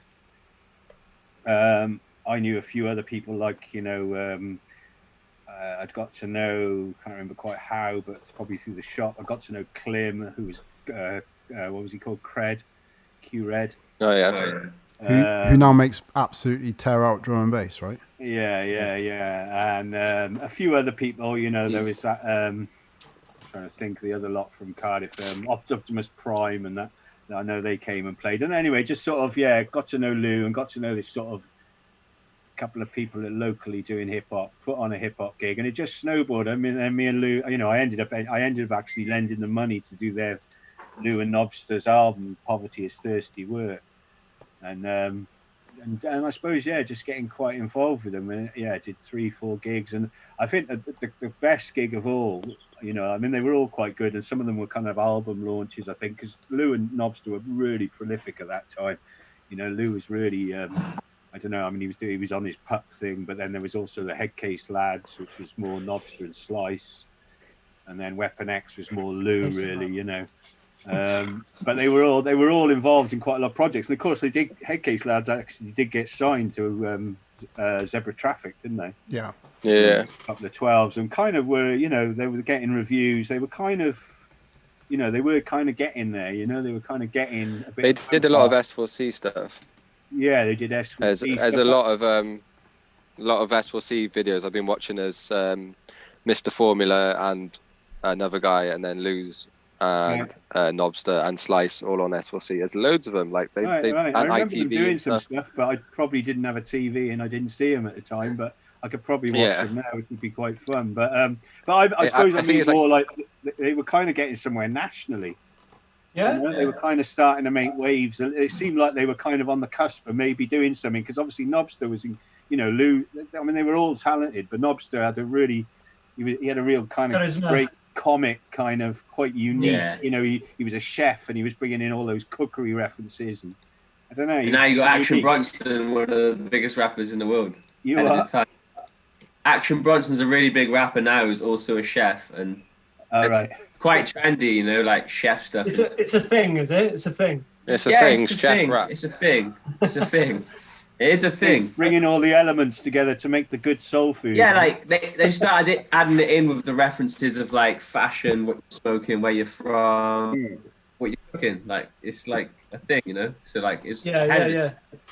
But the best gig, just to sort of, you know, not go on too much about that, but it was a good period, and I think a lot of people got into it, and of course it sort of, there was quite a good drum and bass crowd at the time on there, Harry, and I think a lot of people of that had to kind of, you know, definitely a foot in the hip hop world as well. So there was quite an appetite for it. Obviously, they were very kind of local, you know, their stories were about, a bit like you guys with Culture Voters, you know, their stories were about Connectley and Swansea and growing up in that area, you know. Yeah. And do you remember Knobster presenting the guest list on ITV with Mel Daly? Again, I think I remember hearing this, but I don't think I saw it. I mean, I always thought he could have been a comedian. He was that funny, you know. Yeah, 100%. But just to get to what I thought was the best gig, because I think it's quite interesting, was the best gig that I remember was when they did a gig, and it was one of the last gigs we did with them, or one of the later ones, and we put Boys on the Hill together. Were you there with that? Anyone? Harry, were you there? Boys on the Hill. Boys from the Hill were like a folk group, from Swansea. They've been going for years. They were really well. They sing songs about miners and, you know, Welsh, again, a bit like hip hop, but kind of more from a folk tradition. Was that in the Waterside? Yeah. No, it was in the Riv. In the Riv? Riv. And I can't remember who else played. I think there was 3 acts, but Boys from the Hill were definitely on. And I remember like why I loved that show was I remember putting it on and I kind of thought, you know, this is folk music, hip hop's folk music, this should work. But of course, when hip hop kids and, you know, all the drum and bass heads came and there's this fucking folk band playing, they're like, what the fuck's this, you know? But actually what happened was that they got won over. And, you know, by the time they'd finished, and like I say, they were pretty powerful songs, you know, about miners and, you know, political stuff, quite political, but all very Welsh, like Lou's Tunes was. And by the end of this kind of Boys from the Hill, and I remember your brother actually coming up to me, I think it was Harry Jack, going, what the fuck's this, you know, 1 track in or something. But by the end, they'd won the whole crowd over and the whole crowd were loving it. And then we went on to Weapon X and it was a great party. And it was, I mean, personally, I love doing that, you know what I mean? You know, not just giving people what they want. You've got to do a bit of that, but to fucking try and educate people and broaden their minds, you know. And like I say, to see that actually work was for me, it was a real fucking triumph, you know. And I think, and you know, they were, the other thing about them was it wasn't just random. They were all mates of Lou's and Knobster, but just in a completely different world, you know what I mean? So it was really nice to pull that off and be able to bring those elements together, you know. Yeah, I mean, if it's the gig that like I remember, then I remember it being a moment in time where it's like, oh, okay, so hip hop lads don't have to stick with hip hop lads all the time. They can actually like perform on stage with other musicians, and it rocks. Like, and that was like, oh, okay, that's cool. And then totally, because like you say that, you know, that album and those songs, they got Julie Murphy singing on there. That's the one. A folk singer. Yeah, she's dope. Her partner Kerry Matthews was playing pipes on there, the Welsh pipes. So, you know, they were, yeah, okay, I put that gig on, but they were already doing that. Yeah. You know, they were already bringing fucking folk musicians into hip hop. You know, so I'm not claiming any credit. I only followed the fucking crumbs that were already in the wood. You know, she's really good, man. Julie Murphy's sick. Like her voice, class. Amazing. A Quiet House, brilliant album. And Kerry's I see them. I still see Kerry quite a lot, and he's got a new album coming out imminent. I mean, he might be out. I think he's out. I think he's done it. He's a really interesting chap, and you know, he's a really knowledgeable and good musician who knows a lot of history about Welsh music, you know, and traditional Welsh folk music. But, it's Fern Hill, isn't it? Fern Hill, that's right. Yeah, I saw them in St David's Cathedral once. Yeah. So I went with Nye, like their son in it. That's right. Yeah, of course. Yeah, you know their son. Yeah. Yeah, and he was like, oh, do you want to come to a gig? And I thought we were going to a gig, like. So I brought like 4 cans with me or something, and it was in a cathedral, and I couldn't even wear my hat in there. They told me to take my hat off, and I was just in the corner cracking cans like in my coat, like so people couldn't see me, and like it was like the most chill thing ever. Like it was crazy. Sit down, but it was really good. Yeah, there was like. You've got to be open to everything, haven't you? You know, music. I mean, my thing is, you know, there's good music in everything. You know, I remember being a kid and going, "Oh, fucking, I love punk. I'll never like country music." You know, who do I love? Johnny fucking Cash, Hank Williams. You know, you just got to be open to all of it. You know, there's good in nearly all music. You know. Yeah. No such thing as bad music, just different. Yeah. Yeah. You just find the good stuff in all of it. Just Tree of Wolves. You didn't see my figure, was that? That's a lovely way of bringing Aled back into the mix there. So, yeah, Al, obviously, you're coming from a different angle. You're coming from the sweaty. Yeah, I'm coming from West Side Town, man. Yeah. Really different place. You're coming from the like sweaty lead frontman, like on like Kids Going Wild in America, sort of like guitars, smashing up cymbals. Yeah, it wasn't all like that, and it didn't start like that. You said it. You asked me about the end like that. Yeah, the origins of me. You know, remembering the first gigs and stuff. Yeah, it was pretty much the Welsh National gigs, being shipped off on a bus to watch whoever was playing, and that sort of, you know, you saw different bands every time there was a gig. There wasn't, you know, and there was no smashing stuff up then during those times, obviously, because they're playing to quite a young audience, right? No, you know, it was just like pretty much I'd go, get pissed and cop off, and then later on in life, it was about the parties, right? Right, poster time. Get a poster, man. Hey, everyone, tell their best copping off story. Wait. We're gonna go full screen on Aled, so just bear with me whilst we go spotlight on Aled. Go on then, talk to us about Safe House. This is right. In 2001, 2001. That's when I started sort of writing stuff down in books and that. Yeah. So pretty much it wasn't musically based because I was an MC called MC Alibi. For hard dance and like gabba techno, stuff like that.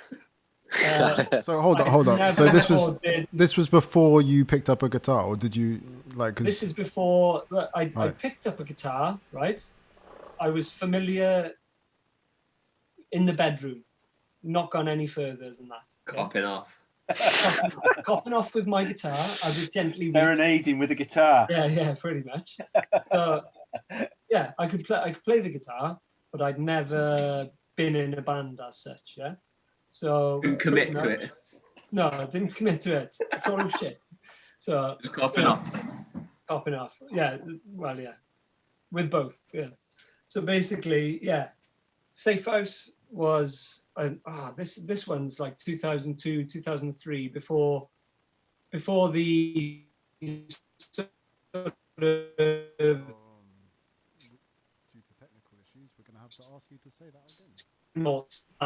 Sorry, due to a technical issue. Hello. Due to a technical issue. You just broke up a little bit. You're gonna have to recap a bit. Recap it. Just that last sentence, yeah. I was in a band. My first band was called Nil by Mouth. We were in Tumble. That was 1998. So moving forward a bit more to 2002, and this is what we were doing then. So we got New Romancer, which is Luke Finley, Chemical, Gwion Dulais, Agent Smith, Gavin Smith, who now owns a hair salon. Big G, Grant, he was in college, I think, wasn't he? With all his guys, he was like technician in CCTA. Oh, yeah, I know who you mean. Yeah. And the Fusion, I'm not quite, I think that's my DJ name. This is the first time and last time I was allowed to DJ. Al, where was that, Al? Where was that? This is the Riviera. In the Riv, nice. In the Riv, yeah. So nice. Nice. Happy days. Great. So that's 2002, and sort of went from MCing, and we were selling out the Riv every sort of first Friday of the month or something like that for ages, man, for a while, you know. We did about 9 or 10 events, and yeah, everything was cool, and I was sort of getting better at doing it, and then the boys didn't want to do it anymore, so they were like, no, we don't want to do it anymore. So it just didn't happen, you know. And I think they turned to OTs a few times, didn't it? After that, it was like change of hands. I don't know if that had something. Well, that was Ollie Thomas, isn't it? That's the name, his name. OT. Yeah, correct. So yeah, and then turned to the music, and then pretty much that's when Supernauts happened after that. So that's when I was in a band again then, going from band, MC to band. Weird. You're in a band called Supernauts and Super Gene. Yeah, Supernauts was the original name, and then it sort of transpired into Super Gene. So same band. Yeah, same band, same lineup pretty much. And then why did you change the name? Do you remember, Al? There was another band called Supernauts in America. Yeah. And it's quite a funny story, that one is, because we were getting emails from, which was obviously the Supernauts in America going, hey, I'm a big record exec. There's another band called Supernauts. You should change your name immediately. We were like, fucking chances. Yeah. And so we were like, I think it's Supernauts from America just sending us a message, like, you know, and yeah, it's pretty obvious it was them, I think. But yeah, funny. Yeah. Man, the through links in these two interviews have actually been crazy, to be fair. Say again. Like, the through links in this have been crazy, because they're talking to Boofy earlier, coming from Llanelli. Had he ever heard Lou's tunes and all that? And he hadn't heard it until recently and that. Yeah. And then you talking way back with the hip hop and everything, and you talking about being an MC. It's like been quite a lot of through links, to be fair, isn't it? We lost Harry. Yeah, it's bonkers. Like, yeah, Lou's tunes. I didn't go to any of those gigs, but I went to a few with like Knobster Nuts shows because of a connection with Mel Daly, who's presenting like stuff with on telly. So I knew Mel, she knew Knobster, and she'd be like, "Oh yeah, go and watch Knobster's gig in Carmarthen because it's right on your doorstep." So I'd be going there, so like sort of interlinking that thing, you know. Yeah.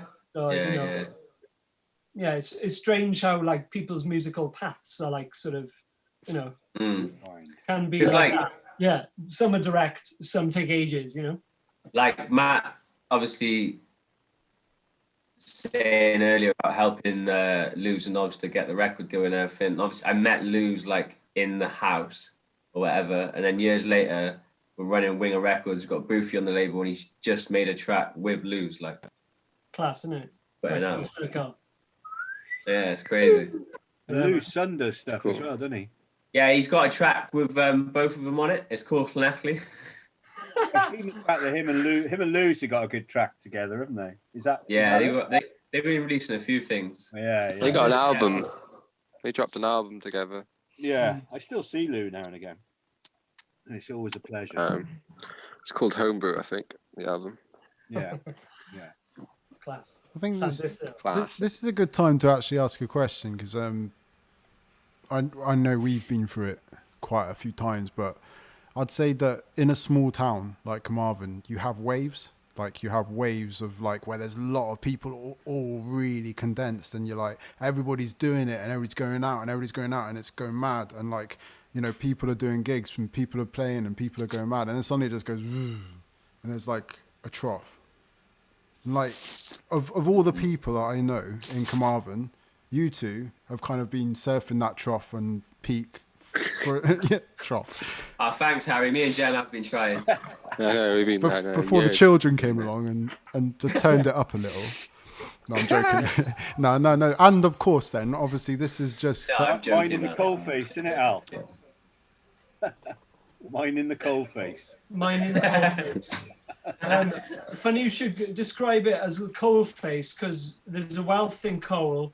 And I think it was it Cambridge Analytica that said that data is the most fucking expensive mineral or something like that, or necessity. And it's bullshit. It's our music scene, man.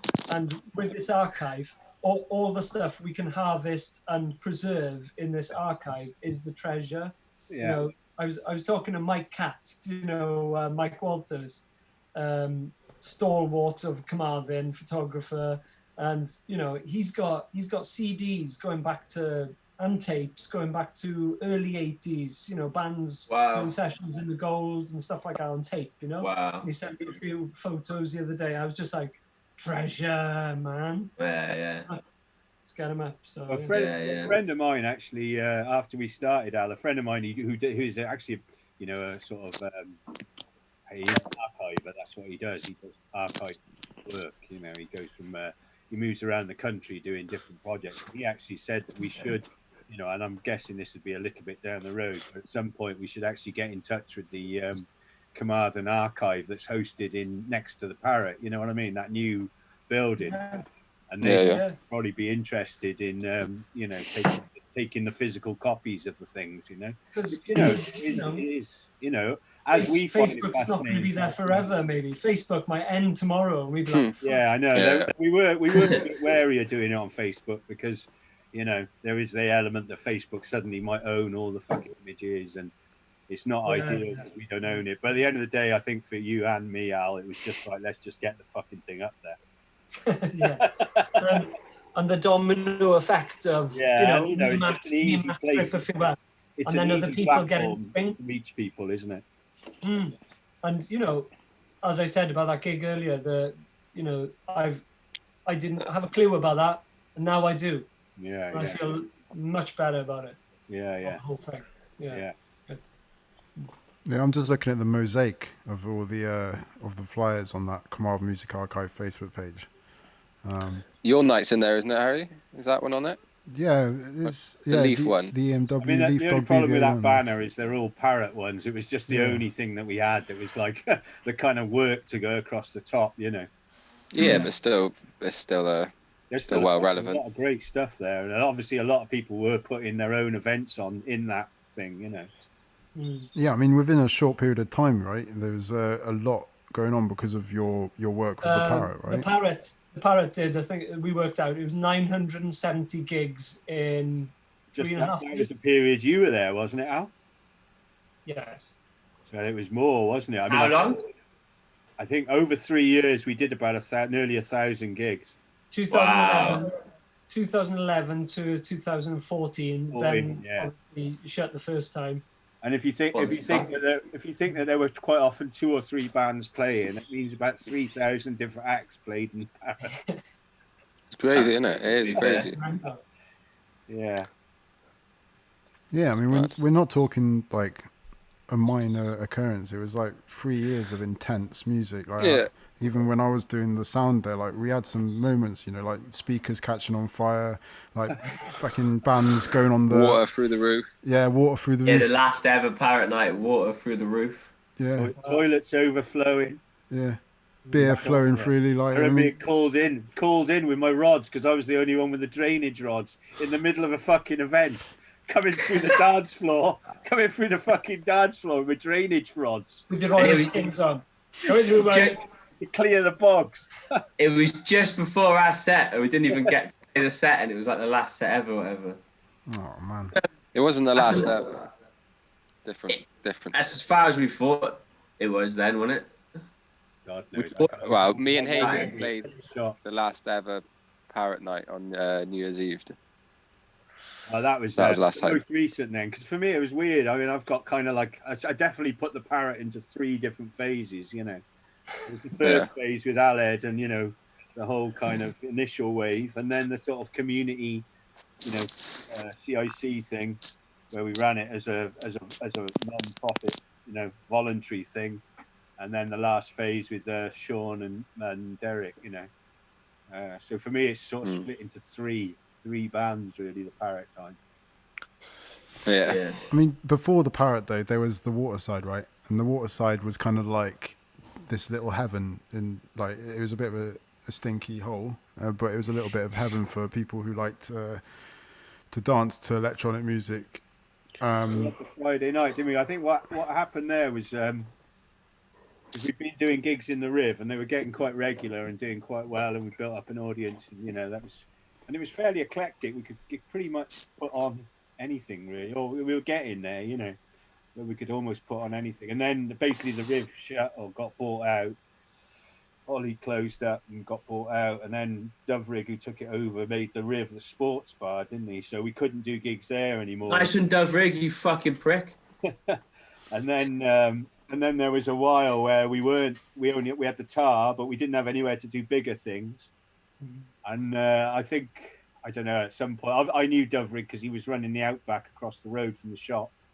So I must have got talking to him, I think, and said, you know, we were doing these gigs, and so basically ended up he said, yeah, well, you know, you have Friday night. So he gave me Friday night, and I put on things, but also kind of just a bit like with the Parrot, really, just organised the timetable for the Waterside, really, and kind of, you know, slotted people in. So there were lots of different promoters, like obviously you had Roach, me. I've got that flyer, Fat Soul, the Raging Speedhorn flyer from Project Roach. Yeah, that was a Roach Me event, Martin, and then you had Fat Lace, Fat Soul. Then there was like, you know, there were a lot of people doing live gigs in the Waterside, apart from myself, I don't think. But a few people, you probably put a few things on there, didn't you, Al, during that time?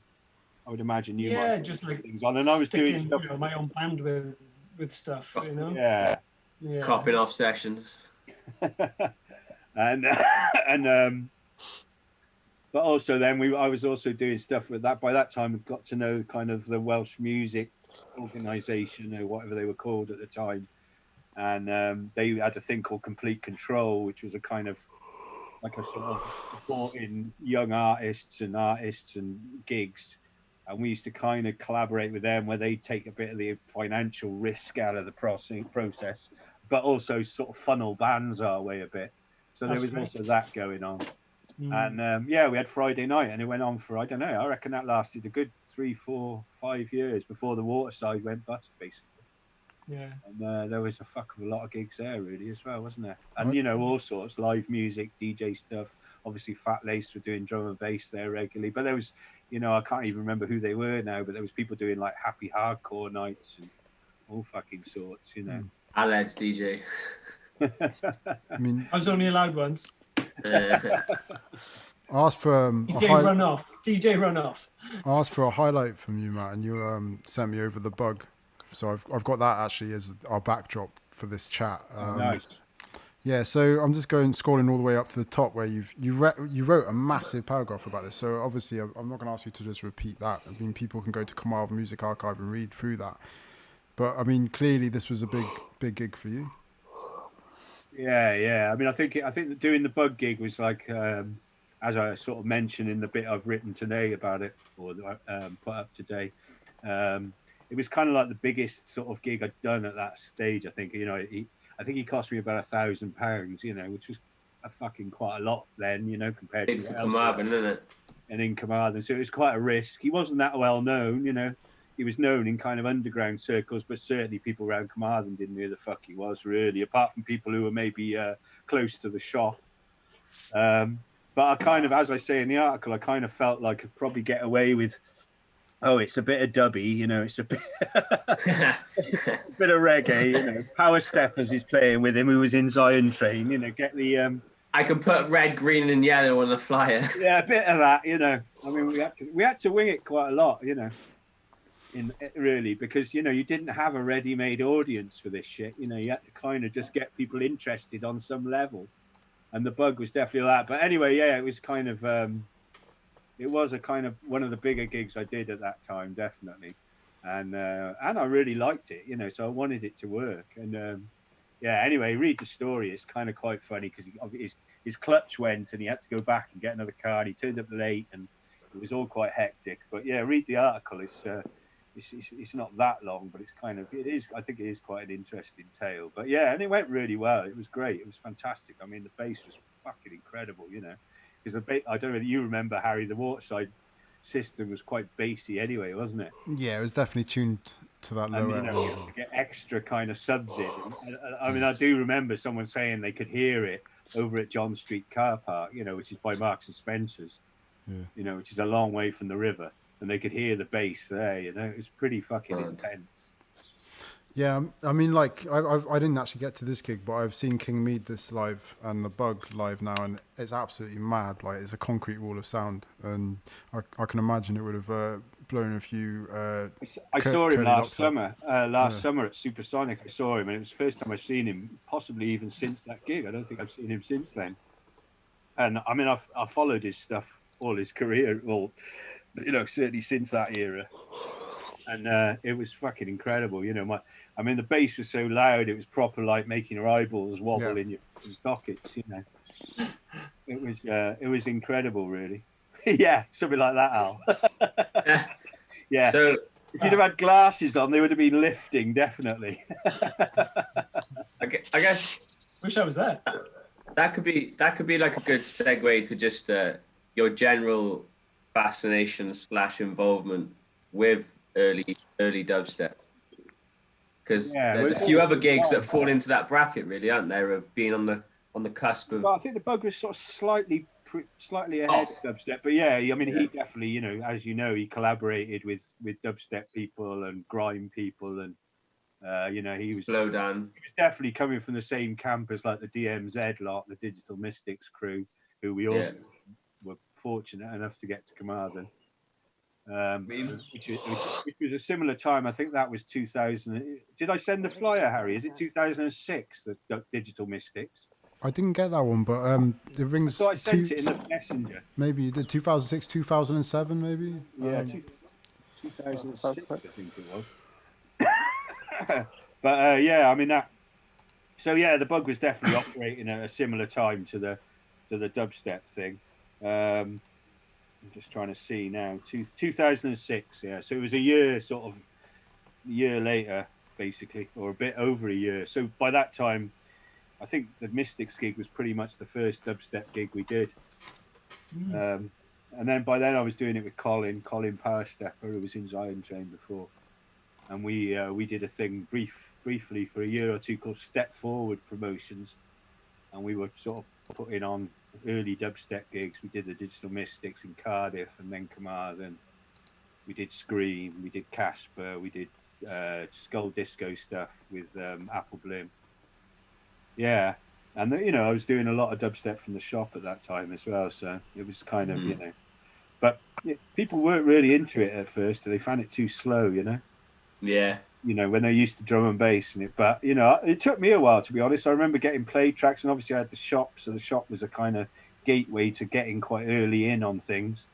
And people who I talked to, you know, my reps, they were going, "Oh, there's this new thing, dubstep, and check it out." And a guy who I was really friendly with, who was Bass Clef, actually, who you met, Harry. Yeah, he's such a nice guy. Yeah.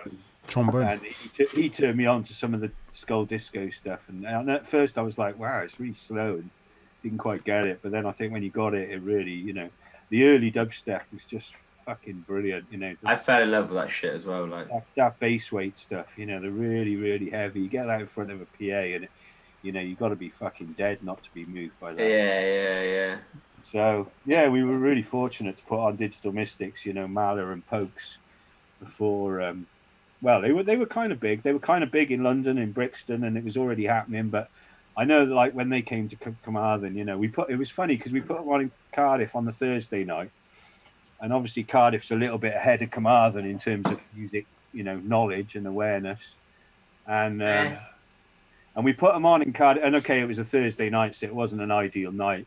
But we had about, I don't know, 30, 40, 50 people there. I can't really remember. And it was all like Hugh Stevens was there. It was all like kind of people who were in the know, and there weren't any fans really because it hadn't really become a scene, you know. And Pinch came and played that one, and I remember, you know, Pinch is quite big now, isn't he, and has been for a long time. He came for the fucking train fare from Bristol, you know. So you know, it was a good gig, but it was kind of like, you know, it was kind of a bit chin strokey. It was a bit like, oh, this is good, and you know, people really just. Bit almost slightly academic approach to it. Yeah, they I hate that shit. The next night, and no one knew the fuck they were, you know. But we sold it on a dub ticket, and yeah, come along, you'll like this. And people did like that, and it was less. I mean, you know, the bug is a bit challenging, I guess, for some people. But the Mystics thing, I think, if you went, like I said before, if you're in front of those speakers and you hear that fucking sound and you like a bit of dub, I mean. You're not going to go wrong, you know. And it was an awesome gig. And showcase or something then, yeah? Well, we just did 2 nights with them. We booked them for 2 nights. It was all through an agent, you know. It was all, again, they were quite expensive. I can't remember what they were. And we got a bit of a deal because we did 2 nights with them. Yeah. We lost money. We lost money on all these fucking gigs. You know. But anyway, yeah, the Mystics one, they were just blown away. I mean, they stayed here, they stayed at the house, you know, and I can remember after we were so high, you know, from just the gig. It was just fucking incredible, you know. And someone took a photo, and I do remember seeing it after, but I haven't seen it for, you know, since that time, of us all like a football team picture in the waterside after the gig, and every one of us was fucking beaming, you know. It was just an incredible show. And then we put Scream on, and that was brilliant as well. But again, Scream, you know, I think we had 70 people came, and you know, well, we lost money on it, definitely. I think it was 700 quid, you know. Was that in Cardiff? No, in Carmarthen. No, it was Carmarthen. I was in the waterside, yeah. And I mean, it was a great gig, but you know, there weren't that many people there, really. You know, people don't even believe me when I tell them that. No. Well, the truth was, I tell them that I love Scream. Like, yeah, you've loved Scream in the last 3 years. It's like, yeah. Not that it matters. You can't help when you find something, you know what I mean? But people don't even believe it. He got so big. The truth of that gig, we put him on, you know, and like I say, we lost money. It was a great gig, and he was a really nice guy. I really liked him. Ollie, he was a top bloke. Me and Colin went up to London about 6 months later, and he hosted us at an event. You know, he really looked after us. He was a great guy. Or is a great guy, and yeah, and but he, you know, yeah. Anyway, we put him on. There was about 70 people there. Lost money, great gig, but you know, didn't make any money. And then literally a year later, there wouldn't have been a place in Carmarthen big enough to take him, you know, because he was on Radio 1. I mean, he was a Radio 1 DJ for a few years, you know, and he went massive. You know, just months later, he went massive. And of course, dubstep went massive. You know, I mean, dubstep went from this kind of what I really loved it and thought it was great, and then a year or two later, it had gone way over ground, and it all become that fucking mid-range thing, which I always said was like listening to a dog on your fucking leg going. Yeah. You know, so I just didn't like it. You know, I remember going to a gig. I was doing a stall down in the Valence for some dubstep night. That, you know, by that time it had all blown up. And I went to this gig, and the contrast, you know, 2 years earlier, I'd been the guy right in front of the speakers, fucking loving it. And 2 years later, I'm in this thing thinking this is the worst shit I've ever heard, you know. It was just horrible. What changed? What changed for it musically? The wops. I'm going to shoot, guys. I'm going to go have food, all right? Nice to see you all. Cool, it's been good. It's been emotional. Dewy-eyed. Sound. I'll Zoom you all soon. Yeah, see you, Jem. Sound. In a bit. Yeah, anyway, just to finish that, yeah, it just went from something that was really bass orientated and quite beautiful, and then it just all ended up in kind of kids in hoodies doing K, listening to fucking mid-range shit, you know. It wasn't where I was at with it. Yeah, I was wearing a fucking poncho doing K. Fuck that shit. I didn't mind. It wasn't the K I objected to. It was the kids in hoodies. The sound went. The sound went downhill. It's that particular brand of clothing that's spoiled it for me. Yeah. Fucking hoodies. Yeah. That bit of material over your head. Get a hat, you fucking dickhead. Yeah, stream it. Don't come into the shop. You.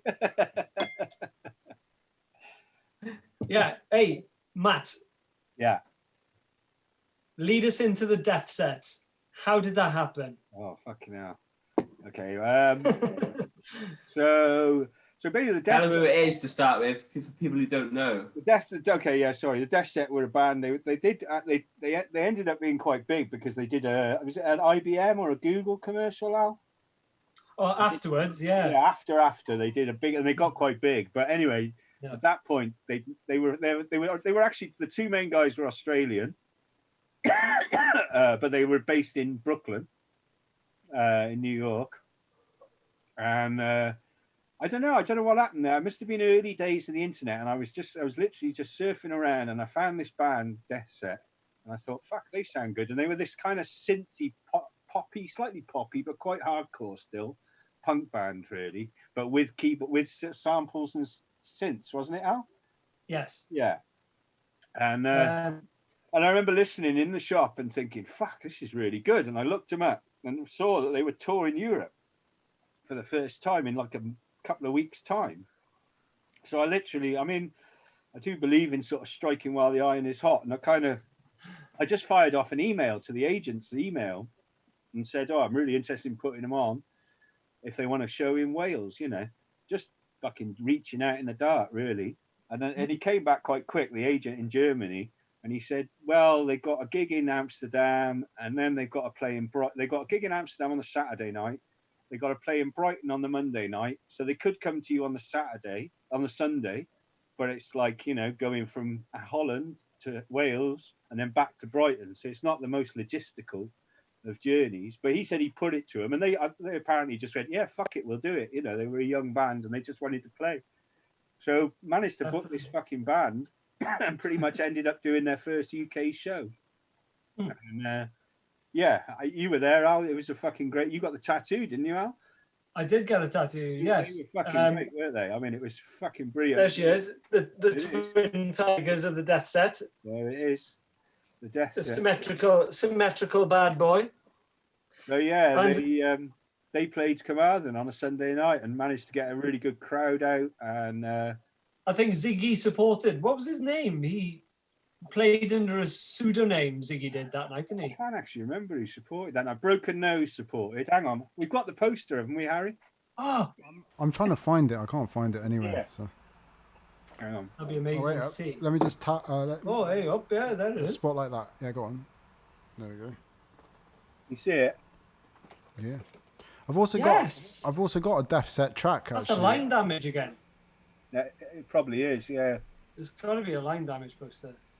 I've got. Oh yeah, they played on a Sunday night. They were fucking great. Everyone loved it. They stayed here. We got really shit-faced. I kept them up way too late, and they had to drive to Brighton the next day. And I remember, I think we were up all night. A few people came back. I don't think we went to bed till the morning.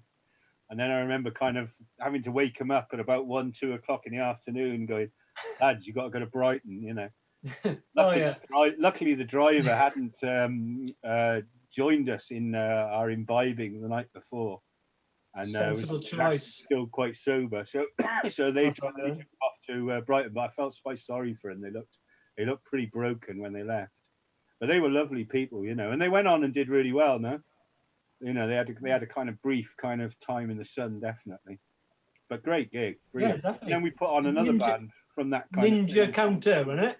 Ninja Tune Counter Records. Counter Records, that's right, which was a Ninja Tune offshoot. Yeah. Basically, yeah. Obviously, I've been doing music PR for my friends for about 5 years. Just like sort of on a sort of grassroots level, nothing major. And this week I've been talking to Michael Kastner, who's Death Set's agent, about potentially doing the PR for the Death Set's new album, which they've been sitting on for like 2 years. I actually thought they'd just Michael Kastner. I kind of thought they'd packed in because like I've looked a couple of times and thought, oh, it's not, because I was in touch with Johnny for quite a while. We got on really well. I mean, I kind of, you know, when they stayed here, there was a large part of me just wanted to fucking jump in the van with them and go on the tour. You know, I really got on with them. I really felt a strong affinity with them. You know, we were kind of brethren, and we had a good night together. You know, the live show truly awesome, middle of the dance floor, like a sort of lightning bolt sort of. Stage they stayed on the floor, didn't they? And Johnny was just all over all over the venue. Yeah, super fucking great band. Brilliant band. But I thought to be honest, what I thought was they got a shitload of money for the Google, and they probably just went and got fucked up on drugs. but hopefully I'm wrong, or maybe not. No idea. But Dan, the drummer, the guy who was drumming, he was a breakbeat artist. He had releases out on breakbeat labels. Nine Cats, isn't it? Now, or even what his name was, but he was Nine. Like it was Nine Cats, I think. Breakbeat artist as well. Nine Cats. 9 Cats. Yeah, 9 Cats or something like that. Or 10 Cats. Something about cats. Yeah, something cats. You're right, Harry. Yeah, you're right. I remember talking to him on the gig. I've actually got a track from Al, actually, of Death Set. Shall I play it now? What, of the live gig? No, not of the live gig. No. No, that's too much. You've got that, haven't you, Harry? Yeah, I've got that somewhere. But class. It's on a dead hard drive. We've actually got live footage of Al round the back copping off. Right. You should have provided that beforehand. So I'm conscious. What, with one of the Death Set? Yeah. Yeah. I've got your tattoo. Hey, yeah. They were pretty good. Down below. I'll tell you what. They were pretty good. I'll play it in the background because you guys can just carry on talking. It's called Chew It Like a Gun Gun. You're not going to be able to hear it, unfortunately, but I'll play it in the background. We can carry on chatting. Will they hear us over the beat? Yeah. Yeah, you can carry on talking. They will hear us or not? Yeah, they'll hear you. Yeah. You can talk still. Let's spoil it. That's it. They want to hear him anyway. This is Death Set. Listen, concentrate, take it in, absorb the music. Don't listen to me.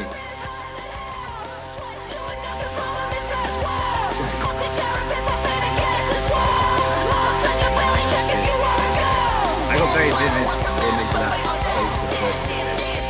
I've got the poster. The other poster I've got in the shop, which is on the wall, which is the one you've probably seen.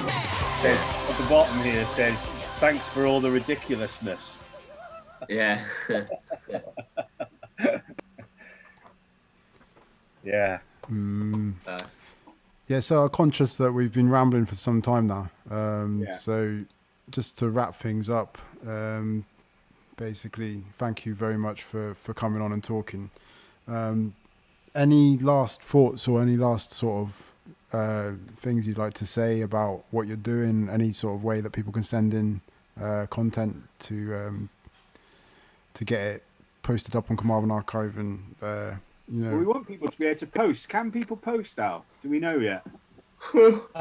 It's probably not the time for work now to use Facebook. Yeah, should we just have a conversation about settings on Facebook? I think it's the way forward. Yeah. To watch will be fascinating. Because we've got all this wealth of treasure and nobody can post it up. Well, if people are struggling to post in the interim while we do sort it out, then just send us a message with it. We can post it up for them. Obviously, what we want is everyone to post their own memories. And I think another thing I'd like to say is that, when we do post or people post gigs, what I'd be really interested if people have got any kind of memories, however fucking random. That's what makes the history. That's what makes the story alive. The poster alone is only a poster, but people's memories really, are what make these things living.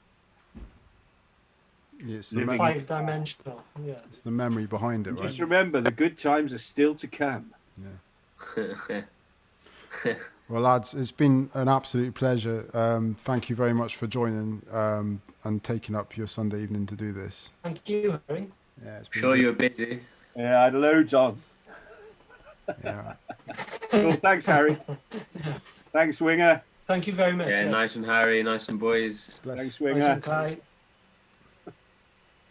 Back to front. You doing the Wu-Tang? I am Wayland. I'm Wu-Tang generation. Yeah.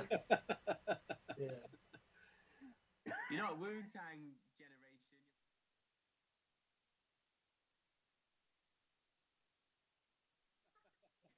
You're pre-fucking Bombata, mate. You're pre the thing that fucking came before hip-hop. You're pre-African drum beat.